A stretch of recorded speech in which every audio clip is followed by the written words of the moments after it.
صدر ٹرمپ نے خود کو عالمی اور امریکی قوانین سے ماورا قرار دے دیا۔ صدر ٹرمپ کا کہنا ہے کہ انہیں کسی بین الاقوامی قانون کی ضرورت نہیں، نہ وہ عالمی قوانین پر عمل کرنے کے پابند ہیں۔ صدر ٹرمپ کا کہنا ہے کہ انہیں صرف ایک چیز روک سکتی ہے اور وہ چیز وہ خود ہیں۔ انہوں نے دعویٰ کیا کہ بین الاقوامی قانون ان کے فوجی اور سیاسی فیصلوں کو نہیں روک سکتے اور ان کی طاقت صرف ان کی اپنی اخلاقیات تک محدود ہے۔ صدر ٹرمپ کا کہنا تھا کہ وہ امریکی مفادات کے لیے کسی بھی ملک میں کارروائی کا حق رکھتے ہیں اور عالمی قوانین یا معاہدے ان کے فیصلوں کے پابند نہیں۔ صدر ٹرمپ کا کہنا تھا کہ بحیثیت کمانڈر ان چیف وہ خود اپنے اختیارات کی حد کا فیصلہ کرتے ہیں۔ ترکیہ پاکستان اور سعودی عرب کے درمیان موجود باہمی دفاعی معاہدے میں شمولیت کا خواہش مند ہے، جس سے مشرق وسطیٰ اور اس سے آگے ایک نیا سیکیورٹی اتحاد دوستوں وجود میں آ رہا ہے اور طاقت کے توازن میں تبدیلی آ رہی ہے۔ ان تینوں کے درمیان مذاکرات ایک اعلیٰ مرحلے پر پہنچ چکے ہیں اور معاہدہ ہونے کے بالکل قریب ہے۔ جیسا کہ ہم جانتے ہیں کہ پاکستان اور سعودی عربیہ دونوں ممالک کسی ایک حملے کو دونوں کے خلاف جارحیت تصور کیا جائے گا کے معاہدے پر دستخط کر چکے ہیں۔ انٹرنیشنل میڈیا بلوم برگ کا بھی کہنا ہے کہ اس اتحاد کی توسیع منطقی ہے کیونکہ جنوبی ایشیا، مشرق وسطیٰ اور حتیٰ کہ افریقہ میں ترکیہ کے مفادات سعودی عربیہ اور پاکستان سے ہم آہنگ ہیں۔ ترکیہ اس معاہدے کو سیکیورٹی اور دفاعی صلاحیت مضبوط بنانے کے ایک ذریعے کے طور پر دیکھ رہا ہے، خاص طور پر دوستوں ایسے وقت میں جب امریکہ کی قابل اعتماد حیثیت اور صدر ٹرمپ کے نیٹو سے وابستگی پر سوالات اٹھائے جا رہے ہیں۔ حالانکہ امریکہ کے تینوں ممالک سے مضبوط عسکری تعلقات بھی ہیں۔ اس اتحاد میں سعودی عربیہ کی مالی طاقت، پاکستان کی جوہری صلاحیت، بیلسٹک میزائل اور افرادی قوت، جبکہ ترکیہ کا عسکری تجربہ اور ترقی یافتہ دفاعی صنعت شامل ہے۔ بلوم برگ کا کہنا ہے کہ جب امریکہ خطے میں اپنے اور اسرائیل کے مفادات کو ترجیح دے رہا ہے تو بدلتی صورتحال اور علاقائی تنازعات کے اثرات ممالک کو نئے اتحاد اور سیکیورٹی میکانزم بنانے پر مجبور کر رہے ہیں۔ انٹرنیشنل میڈیا بلوم برگ کا دوستوں یہ بھی کہنا ہے کہ اگر ترکیہ اس اتحاد میں شامل ہوتا ہے تو یہ سعودی عربیہ کے ساتھ تعلقات میں ایک نئے دور کی نشاندہی کرے گا۔ برسوں کی کشیدگی کے بعد دونوں ممالک اقتصادی اور دفاعی تعاون کو فروغ دے رہے ہیں اور اسی ہفتے ترکی میں پہلا بحری اجلاس بھی منعقد ہوا۔ اور دوستوں میں یہ بھی بتاتا چلا جاؤں کہ سعودی عربیہ اور ترکی دونوں ایران کے حوالے سے درینہ خدشات رکھتے ہیں اور طاقت کے استعمال کی بجائے سفارتی روابط کو ترجیح دے رہے ہیں۔ بلوم برگ کا یہ بھی کہنا ہے کہ ترکیہ پاکستان نیوی کے لیے جنگی جہاز تیار کر رہا ہے اور پاکستان فضائیہ کے F-16 طیاروں کی اپ گریڈیشن میں بھی شریک ہے۔ اس کے علاوہ ترکیہ دونوں ممالک کے ساتھ ڈرون ٹیکنالوجی بھی شیئر کر رہا ہے۔ یہ تین ملکی دفاعی مذاکرات پاکستان اور بھارت کے درمیان مئی میں ہونے والی 4 روزہ فوجی جھڑپ کے بعد طے پانے والی جنگ بندی کے تناظر میں سامنے آئے ہیں۔ ترکیہ دوستوں پاکستان کو دوسرا بڑا اسلحہ فراہم کرنے والا ملک ہے جو پاکستان کی مجموعی اسلحہ درآمدات کا 11% بنتا ہے۔ افغان مبصرین نے طالبان رجیم کے لیے 2025 عالمی تنہائی اور سفارتی ناکامیوں کا دوستوں سال قرار دے دیا۔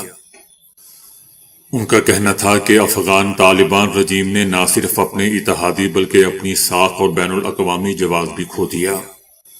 ان کا یہ بھی کہنا تھا کہ بھارت سے دوستی کے شوق نے ہمسایہ ممالک پاکستان، ازبکستان، تاجکستان اور ترکمانستان اور ایران سے کشیدگی میں بھی اضافہ ہوا، جبکہ بین الاقوامی فوجداری عدالت نے انسانیت کے خلاف جرائم پر سینئر طالبان کمانڈرز کے وارنٹ گرفتاری بھی جاری کیے۔ افغان مبصرین کا کہنا ہے کہ افغان طالبان رجیم اپنے اقتدار کو طول دینے کے لیے بے بنیاد دعووں سے دنیا کو گمراہ نہیں کر سکتی۔ فرانس، برطانیہ اور جرمنی نے ایران میں مظاہرین کی اموات کی شدید الفاظ میں مذمت کی ہے۔ مشترکہ بیان میں کہا گیا ہے کہ ایرانی سیکیورٹی فورسز کے تشدد پر تشویش ہے۔ بیان میں ایرانی سیکیورٹی فورسز پر زور دیا گیا ہے کہ وہ تشدد سے باز رہے۔ فرانس، برطانیہ اور جرمنی نے کہا ہے کہ ایرانی حکام یہ ذمہ داری پوری کریں کہ وہ اپنی آبادی کا تحفظ کریں اور آزادی اظہار اور پرامن اجتماع کی اجازت دیں تاکہ عوام کو کسی بھی قسم کی انتقامی کارروائی کے خوف کے بغیر اپنے حقوق استعمال کرنے کا موقع مل سکے۔ یاد رہے دوستو کہ ایران میں حکومت مخالف مظاہرے جاری ہیں۔ انسانی حقوق کے غیر ملکی اداروں کا کہنا ہے کہ احتجاج 100 سے زائد شہروں میں پھیل چکا ہے۔ مظاہروں کے دوران اب تک ہلاک افراد کی تعداد 47 ہو چکی ہے، جن میں کئی سیکیورٹی اہلکار بھی شامل ہیں۔ تقریباً 2500 افراد گرفتار بھی ہیں۔ ایران نے کہا ہے کہ امریکہ اسرائیل کے ساتھ مل کر ایران میں اشتعال اور تشدد کی حوصلہ افزائی کر رہا ہے، اس کو ہوا دے رہا ہے۔ ایران نے ملک میں عدم و استحکام پھیلانے کے امریکی اقدامات اس کے منصوبے کو مسترد کر دیا۔ ایران نے اس حوالے سے اقوام متحدہ کی سلامتی کونسل کو خط لکھا ہے، جس میں امریکی اقدامات کو اقوام متحدہ کے چارٹر اور عالمی قوانین کی صریحاً خلاف ورزی قرار دیا ہے۔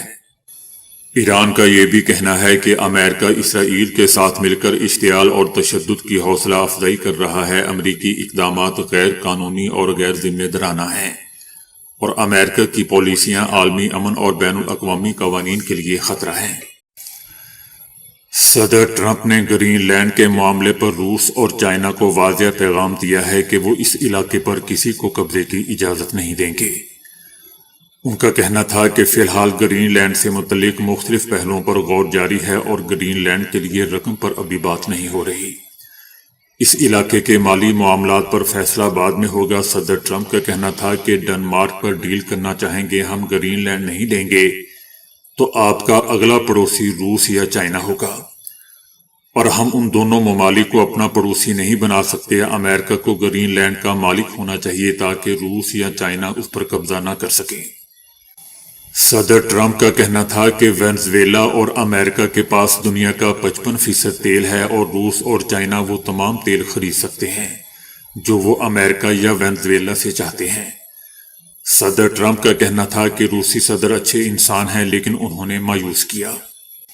صدر ٹرمپ کا کہنا تھا کہ وینزویلا میں $100 ارب تک سرمایہ کاری پر غور کر رہے ہیں۔ وینزویلا کی تیل صنعت کو کسی طرح دوبارہ تعمیر کیا جائے گا، اس پر بات ہوگی۔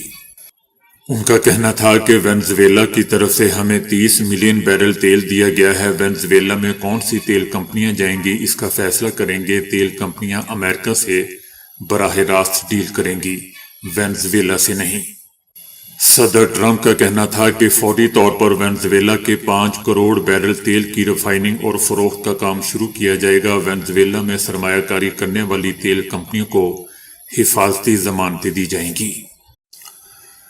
امریکہ میں لاکھوں ڈالرز کی لابنگ کے باوجود بھارت کو سفارتی محاذ پر شکست کا سامنا ہے۔ بھارتی حکومت نے امریکی لابنگ فرم کو $4,50,000 دیے اور بھارت نے اپنی سفارتی ساکھ کو بحال کرنے کی کوشش کی۔ دوسری جانب بھارتی میڈیا کا کہنا ہے کہ آپریشن سندور میں بھارت نے لابنگ کے ذریعے صدر ٹرمپ کی انتظامیہ سے رابطے شروع کیے اور بھارتی وفد نے امریکی انتظامیہ سے ملاقاتوں کے لیے لابنگ فرم کی مدد لی۔ بھارتی میڈیا کا یہ بھی کہنا ہے کہ بھارت نے 2 لابنگ فرمز کو بالترتیب $1.8 ملین اور $75,000 سماہی پر ہائر کیا، لیکن بات نہیں بن سکی۔ صدر ٹرمپ نے کہا ہے کہ امریکہ نے ایران کی صورتحال پر نظر رکھی ہوئی ہے اور اگر ایران میں لوگوں کو مار دیا گیا تو امریکہ مداخلت کرے گا۔ صدر ٹرمپ کا کہنا ہے کہ ایرانی حکومت نے سالوں سے اپنے عوام کے ساتھ برا سلوک کیا ہے۔ ایرانی حکومت آج اپنے عوام کی جانب سے اس کو جواب مل رہا ہے۔ صدر ٹرمپ کا کہنا تھا کہ مداخلت کا مطلب یہ نہیں ہے کہ ایران میں ہم فوج اتار دیں گے۔ ان کا کہنا تھا کہ ایران اس وقت مصیبت میں ہے۔ مجھے ایسا لگتا ہے کہ ایران کے کچھ شہروں پر لوگ قابض ہیں۔ صدر ٹرمپ نے اس موقع پر ایک بار پھر پاک بھارت جنگ کا ذکر کرتے ہوئے کہا کہ پاکستان اور بھارت سمیت 8 جنگیں رکوا چکا ہوں۔ پاک بھارت جنگ میں 8 طیارے مار گرائے گئے۔ پاکستانی وزیر اعظم نے کہا کہ صدر ٹرمپ نے 10 ملین جانیں بھی بچائیں۔